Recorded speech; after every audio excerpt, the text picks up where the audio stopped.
বিশ্ব রাজনীতির ক্ষমতার কেন্দ্রবিন্দুতে যখন কোনো দেশ হানা দিতে চায়, যখন সে যুক্তরাষ্ট্রের নেতৃত্বাধীন বৈশ্বিক ব্যবস্থাকে সরাসরি চ্যালেঞ্জ জানাতে চায়, তখন সাধারণ সামরিক শক্তি বা পুরনো প্রযুক্তি দিয়ে তা কল্পনা করাও বৃথা। এমন লক্ষ্যে পৌঁছাতে হলে প্রয়োজন এমন অত্যাধুনিক প্রযুক্তি ও মরণাস্ত্র যা শুধু মহাশক্তিধর দেশটিকে চ্যালেঞ্জ করবে না, বরং কিছু ক্ষেত্রে তাকে পিছিয়ে দেওয়ার ক্ষমতাও রাখে। আর এই অসম্ভবকে সম্ভব করে দেখানোর প্রমাণ বিশ্বকে দিয়েছে ইরান। একদা যে ইরানি প্রযুক্তিকে ওয়াশিংটন উপেক্ষা করে হেসে উড়িয়ে দিত, সেই প্রযুক্তি আজ মধ্যপ্রাচ্যের বুকে মার্কিন শক্তির জন্য এক অঘোষিত বাস্তবতা হয়ে দাঁড়িয়েছে। বাস্তবতা হলো ইরানের সেই প্রযুক্তিগুলো আজ যুদ্ধক্ষেত্রে এতটাই কার্যকর ও মারাত্মক প্রমাণিত হয়েছে যে যুক্তরাষ্ট্র নিজেই এখন সেগুলো ব্যবহার করতে বাধ্য হচ্ছে। একটি ঐতিহাসিক ভিডিও ফুটেজে এমনই এক চিত্র ধরা পড়েছে, যেখানে দেখা যাচ্ছে যুক্তরাষ্ট্রের সর্বাধুনিক পঞ্চম প্রজন্মের যুদ্ধ জাহাজ থেকে ইরানের কপিকৃত শায়েদ 136 ড্রোন নিক্ষেপ করা হচ্ছে।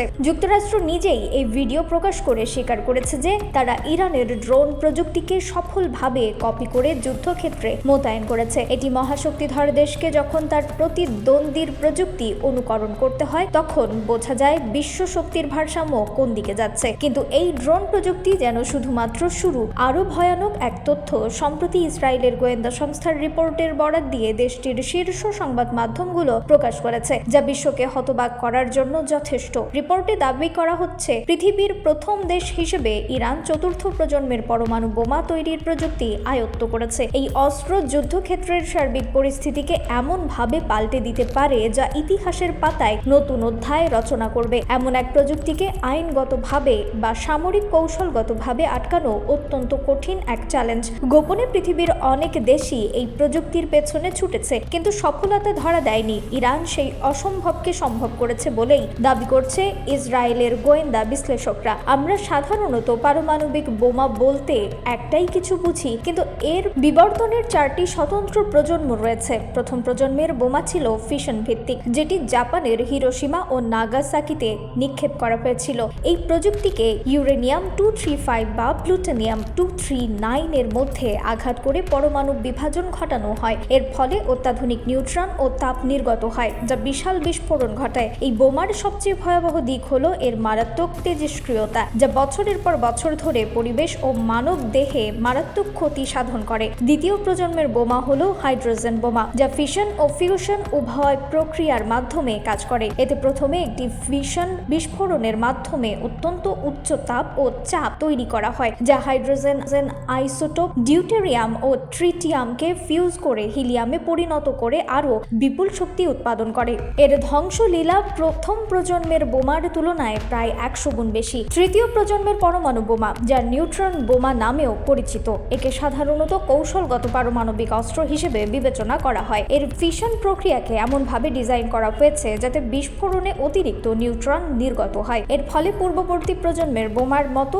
তাৎক্ষণিকভাবে ভবন সম্পদ ধ্বংস না হলেও বিস্ফোরণ স্থলের কয়েক কিলোমিটারের মধ্যে থাকা সমস্ত জীবিত প্রাণী নিউট্রন রশ্মিতে মৃত্যুমুখে পতিত হয়। অবকাঠামো অক্ষত থাকলেও জীবনের সবকিছু নিশ্চিহ্ন হয়ে যায়। এটি হলো নীরব ঘাতকের মতো একটি অস্ত্র। কিন্তু সবকিছু ছাপিয়ে যায় চতুর্থ প্রজন্মের পরমাণু বোমা, যাকে বিশুদ্ধ ফিউশন অস্ত্রও বলা হয়। এই বোমার সবচেয়ে বড় বৈশিষ্ট্য হলো এতে কোনো ধরনের ইউরেনিয়াম বা প্লুটোনিয়ামের ব্যবহার নেই। এটি সম্পূর্ণভাবে হাইড্রোজেন আইসোটোপকে অত্যন্ত উন্নত ও শক্তিশালী লেজারের মাধ্যমে বিস্ফোরণ ঘটিয়ে শক্তি উৎপাদন করে। এর ফলে এটি পরমাণু বোমার মতো বিশাল বিস্ফোরণ ও শক্তি নির্গত করলেও দীর্ঘমেয়াদী কোনো তেজস্ক্রিয়তা ছড়ায় না। এটি যেন পৃথিবীর একটি ক্ষুদ্র সূর্য সৃষ্টি করা। সূর্যের অভ্যন্তরে যেভাবে হাইড্রোজেন আইসোটোপ ফিউজ হয়ে তাপ ও আলো উৎপন্ন করে, এই বোমাও সেই একই প্রক্রিয়া অনুসরণ করে এই বোমা বিস্ফোরণের পর কিছুক্ষণের মধ্যেই ওই এলাকায় মানুষ আবার বসবাস করতে পারবে, কোনো ঝুঁকি ছাড়াই। এই প্রযুক্তির রাজনৈতিক ও আইনগত প্রভাব অপরিসীম। আন্তর্জাতিক আইন অনুসারে ইউরেনিয়াম বা প্লুটোনিয়ামের মতো তেজস্ক্রিয় পদার্থ ব্যবহার করে বোমা তৈরি করা এবং এর উপাদান মজুত রাখা সম্পূর্ণভাবে নিষিদ্ধ। এই কারণেই প্রথম, দ্বিতীয় ও তৃতীয় প্রজন্মের পরমাণু বোমা তৈরি করার জন্য ইরান আন্তর্জাতিকভাবে চরম বাধ্যবাধকতা ও নিষেধাজ্ঞার মুখোমুখি হয়। কিন্তু চতুর্থ প্রজন্মের বোমা যেহেতু কোনো ফিসাইল উপাদান ব্যবহার করে না, তাই এটি আন্তর্জাতিক আইনের খাঁড়া থেকে নিজেদের মুক্ত রাখে। ইরানের আর কোনো আইনগত বাধ্যবাধকতা থাকবে না এই প্রযুক্তি আয়ত্ত করলে। এছাড়াও এই প্রযুক্তি তুলনামূলকভাবে সাশ্রয়ী এবং ছোট আকারেও তৈরি করা সম্ভব, যা সাধারণ পারমাণবিক বোমার ক্ষেত্রে অসম্ভব। ইরান যদি এই প্রযুক্তি আয়ত্ত করে তবে ইসরায়েলের মাটির নিচের শক্ত ঘাঁটিগুলো ধ্বংস করার জন্য এটিকে একটি কার্যকর বাংকার ব্লাস্টার হিসেবে ব্যবহার করতে পারে, যার পরে দীর্ঘমেয়াদী তেজস্ক্রিয়তার কোনো ভয় থাকবে না। এটি একটি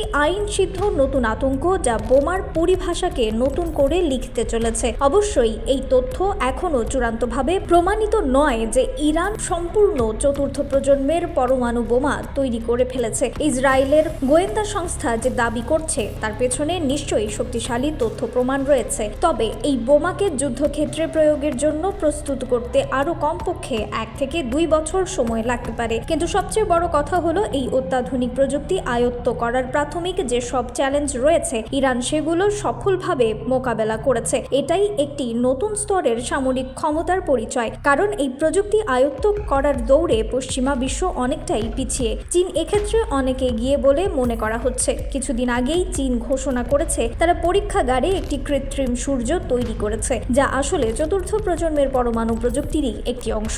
ধারণা করা হচ্ছে চীন আগেই এই প্রযুক্তি হাতের মুঠোয় এনেছে, কিন্তু ইরানের ক্ষেত্রে এই খবরটি প্রথম প্রকাশ্যে এসেছে। ইরান কখনোই সাদ্দাম হোসেনের মতো মুখে মুখে হুমকি দেয়নি। তারা গোপনে নিঃশব্দে সর্বশ্রেষ্ঠ প্রযুক্তিগুলো আয়ত্ত করেছে, যার ফল আজ বিশ্বকে দেখতে হচ্ছে। মার্কিন যুদ্ধজাহাজ থেকে ইরানি ড্রোন উড়ে যাচ্ছে, আর ইসরায়েলের গোয়েন্দারা তেহরানের পরমাণু অগ্রগতি নিয়ে আতঙ্কিত হয়ে রিপোর্ট প্রকাশ করছে। এই নীরব প্রস্তুতি আজ ওয়াশিংটন ও তেল আবিবের জন্য সবচেয়ে বড় উদ্বেগের কারণ হয়ে দাঁড়িয়েছে। এখন দেখার বিষয় ইরানের এই উচ্চ প্রযুক্তির অগ্রযাত্রা থামানোর জন্য যুক্তরাষ্ট্র ও ইসরায়েল কোন পথে হাঁটে। বিশ্ব রাজনীতির এই নতুন অধ্যায়ের দিকে তাকিয়ে আছে সবাই।